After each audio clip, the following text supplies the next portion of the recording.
companheiras e companheiros que participam dos seminários sobre agroecologia e abastecimento popular. Eu quero inicialmente agradecer ao MPA, na pessoa do Beto, o convite para compartilhar algumas ideias com vocês. Infelizmente não foi possível viajar a Brasília, então vai ser na forma desta gravação, mas eu espero que assim mesmo eu possa contribuir de algum modo com os debates, não é? Muitos de vocês tiveram, obviamente, conhecimento. Este ano, a Rede Brasileira de Pesquisa em Soberania e Segurança Alimentar e Nutricional, a Rede Pensan, realizou o seu segundo inquérito nacional sobre insegurança alimentar. E neste inquérito, lançado agora em maio, nós apresentamos os números e os rostos da fome no Brasil. A fome era visível que ela estava crescendo, estava nos debates, nas páginas dos jornais, das revistas, até mesmo na TV, e a nossa contribuição foi dizer quantos são os que convivem com a fome no Brasil e quem são. E constatamos pelo nosso inquérito que 33 milhões e 100 mil brasileiras e brasileiros convivem com a fome. Isso quer dizer, tinha um estado de insegurança alimentar considerada grave pelo fato de que passaram sem comer um dia todo, ou saltaram refeições, quiseram comer e não tinham comida nos 3 meses anterior à entrevista. Se a esse número nós juntarmos outros 33 milhões que comeram menos do que comeriam por falta de alimento, não passaram fome literalmente, mas comeram menos, que há insegurança alimentar moderada, então nós estamos falando de 66 milhões de brasileiros. Se acrescentarmos aqueles que passaram a comer pior, isto é, o que se chama de insegurança alimentar leve, aqueles que comprometeram a qualidade da sua alimentação, aí nós estamos falando no total de 125 milhões de brasileiras e brasileiros que padeciam de algum grau de insegurança alimentar, o que são números espantosos. Espantoso foi também o crescimento do número de famintos entre dezembro de 2020 e março de 2022, isto é, entre os dois inquéritos realizados pela rede. Neste período de 1 ano e 3 meses, o número de pessoas que conviviam com a fome aumentou em 14 milhões de pessoas. 14, para dar uma ideia do que isso significa, 14 milhões de pessoas é o montante maior do que a população da cidade de São Paulo, ou 2 vezes mais que a população da cidade do Rio, as 2 cidades mais populosas do Brasil. Mas nós não mostramos apenas quantos são os famintos. Nosso inquérito permitiu dizer quem é que sofre mais dessa mazela, quem é que está mais vulnerável à fome. E a nossa constatação foi que os domicílios que têm como responsável uma mulher são mais vulneráveis. Os domicílios que têm como responsável uma pessoa que se declara da cor preta ou parda são mais vulneráveis. Domicílios cujo responsável tem baixa escolaridade são mais vulneráveis. Domicílios com crianças abaixo de 10 anos são mais vulneráveis. E domicílios localizados no meio rural são mais vulneráveis. Todas essas categorias, mulheres, pessoas pretas ou pardas, pessoas de baixa escolaridade, domicílios famílias rurais, elas têm um índice de incidência da fome mais elevado do que a média do país. Portanto, é possível dizer que não apenas que a fome atinge um contingente inaceitável de pessoas no Brasil, mas é possível dizer que a fome no Brasil tem gênero, tem raça, cor, tem escolaridade, tem idade e tem local de moradia. Nós podemos, a partir desta constatação, deste achado de pesquisa, aliás, notem bem, uma pesquisa que divulgou números alarmantes sobre a fome no Brasil, num contexto completamente adverso, de vigência do bolsonarismo e ninguém contestou os dados, o que significa que era uma pesquisa rigorosa, com metodologia fundamentada. Não é? E nesse inquérito, a gente pode constatar de imediato pelo menos dois paradoxos brasileiros. O primeiro é que é um país que costuma alardear a sua condição de garantidor da segurança alimentar mundial. Isso é o que dizem os líderes do agronegócio há todo tempo. Somos talvez o segundo ou terceiro maior produtor exportador. Dizem que é de alimentos, mas de fato somos produtores exportadores de commodities, que nem sempre são alimentos no sentido que a gente dá para os alimentos, né, do mundo. Ora, é um paradoxo. Um país que se arvora desta condição não consegue alimentar seu povo. O pior, a nossa produção de commodities aumenta ano tras ano e a fome também. Portanto, esse é um paradoxo que certamente os nossos líderes do agronegócio teriam muita dificuldade de responder. O segundo paradoxo é que eu acabei de mencionar que entre os domicílios mais vulneráveis estão aqueles localizados no meio rural. Ora, é um paradoxo que famílias rurais que deveriam, pelo menos, ser capazes de produzir o seu próprio alimento, se sentem mais inseguras em relação à sua alimentação ou mesmo convivem com a fome. Isso é um paradoxo. Nós sabemos as razões desta condição. Tem a ver com acesso à terra, com o acesso precário à terra, com a qualidade da terra, com a ausência de apoio, condições de produção, com o fato de muitas dessas famílias estarem inseridas no circuito monetário que não as protege. Enfim, esse é um segundo paradoxo brasileiro. Então, é um país que é um grande produtor, mas não consegue alimentar seu povo, e é um país no qual as famílias rurais não se sentem seguras a respeito da sua própria alimentação. Muito bem. E o que fazer em relação a isso? Na verdade, nós hoje, neste nosso seminário, estamos em melhores condições, felizmente, de debater este tema.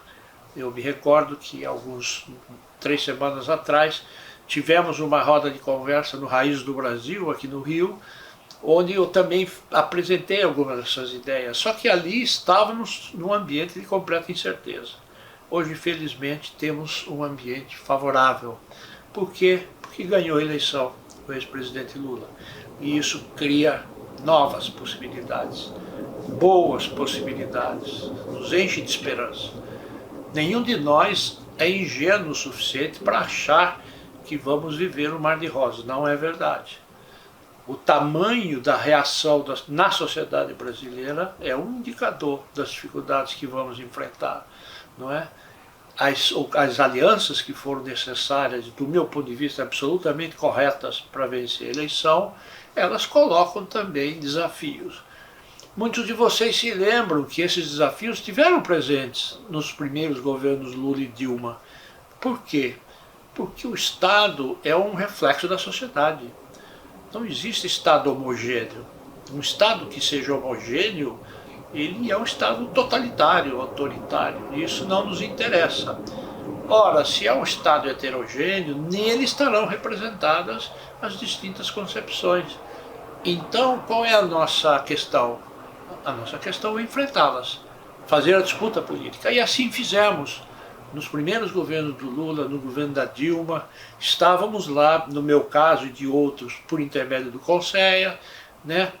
Ou nas instâncias do CONDRAF, nas várias comissões, órgãos, e nos movimentos de rua, né, que sempre foram fundamentais para pressionar os governos. E acho que tivemos muitos êxitos.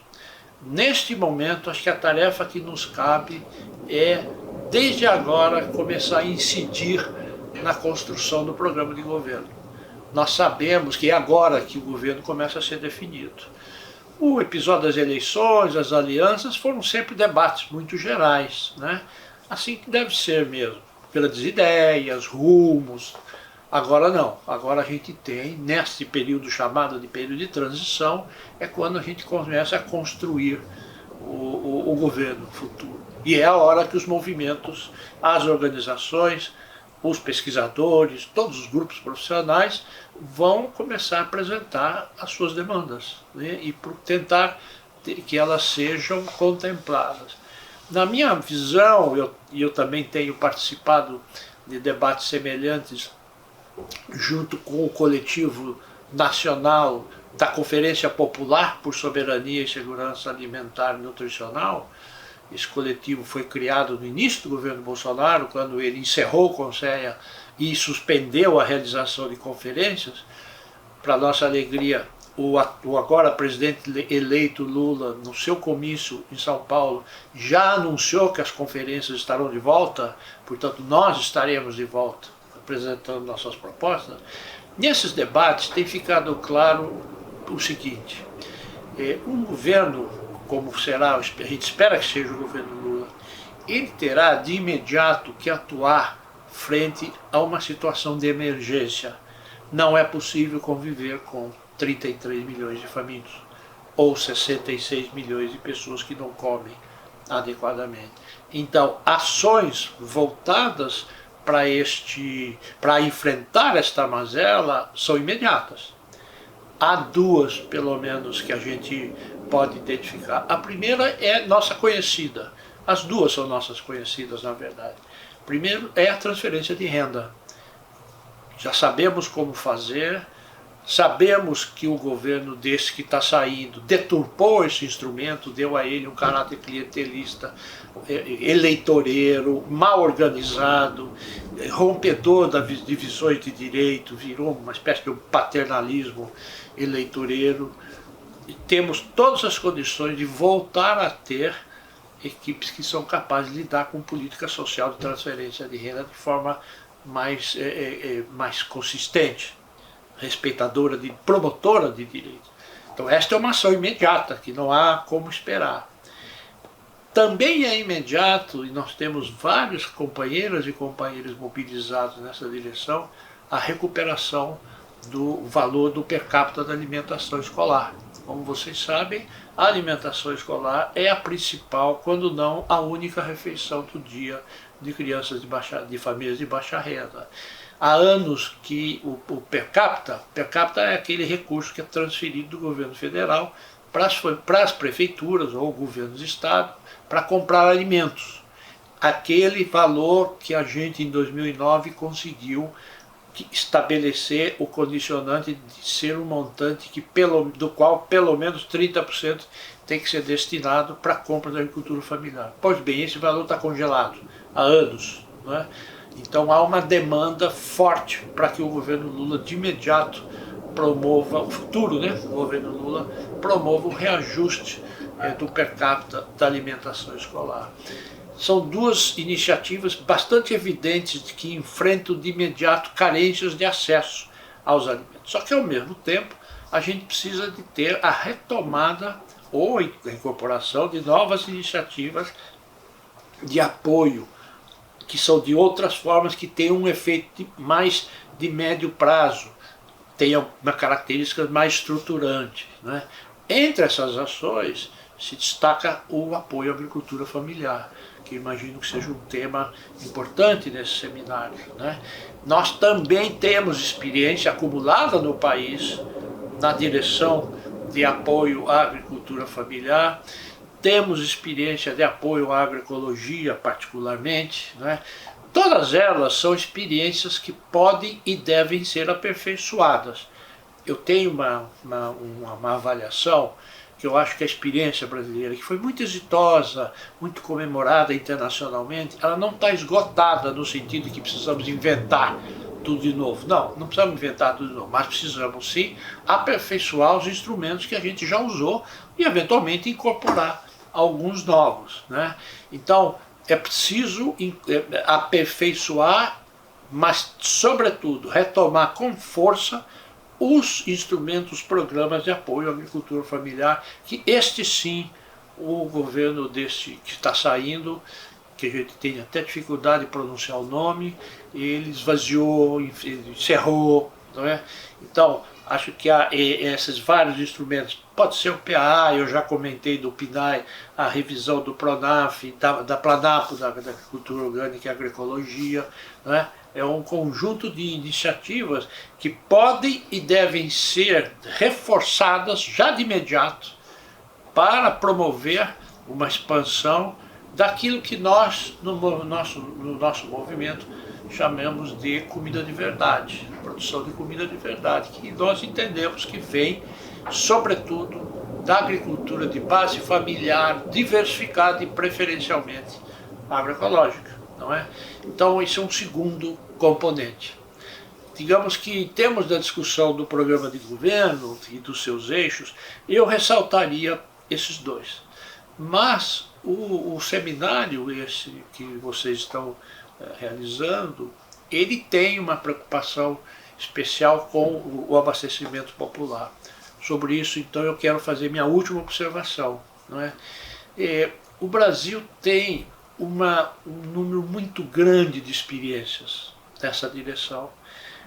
Agora, durante a pandemia, eu participei de um projeto que se chamou Ação Coletiva Comida de Verdade, e ali mapeamos centenas de experiências, iniciativas, todas elas agroecológicas, inclusive, espalhadas pelo Brasil, com distintos formatos. Com que objetivo? Promover o acesso, a produção, né, e o acesso a isso que consideramos a comida de verdade, não é? No entanto, apesar esse conjunto dinâmico, né, e todo esse dinamismo que a sociedade civil, as organizações sociais no Brasil sempre tiveram e continuaram tendo durante o governo desse que está terminando, tudo isto é muito relevante, acho que é um patamar, um ponto de partida, mas nós temos que igualmente enfrentar alguns desafios, né? Um deles, que é um sobre o qual eu insisto há bastante tempo, é o seguinte, que é fazer com que essas iniciativas de promoção dos alimentos oriundos desse tipo de agricultura que eu comentei, de base familiar, diversificada, agroecológica, chegue aos setores sociais de baixa renda, periféricos. Nós sabemos que uma parte importante do que a gente tem conseguido promover da produção orgânica, agroecológica, típica, diferenciada, etc., ela acaba sendo acessível principalmente por setores das camadas médias, de renda média.